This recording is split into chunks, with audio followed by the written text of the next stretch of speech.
Itay. O anak, nihingal ka, bakit? Si nanay at si Ninong nag-aaway doon sa may ilog. Ha? Ano mo nasabi nag-aaway sila?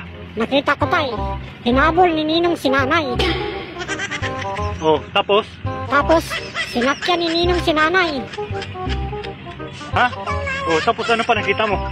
Gumanti si nanay, tay. Sinakyan din ni nanay si Ninong. Talaga, anak? Tapang talaga ng nanay mo. O, tay. Matapang talaga si nanay. Kinagat pa nga ni nanay si Ninong eh. Saan ba na kinagat? Kinagat sa may hita, tay.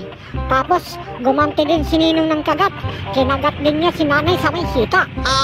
Galing talaga ng nanay mo makipag-away, anak. O, tapos ano pa nakita mo? Tapos, tay, sinakyan uli ni nanay si Ninong. Tapos, paulit-ulit niyang dinagan-daganan, dagan. Si Ninong naman, panay na nga lang ang ungol eh. Akala ko nga, mamatay na dahil tumirik yung mata ni Ninong. O, tapos ano pa nangyari? Ang pinagtataka ko lang, itay, wala silang mga damit nung nag-aaway sila.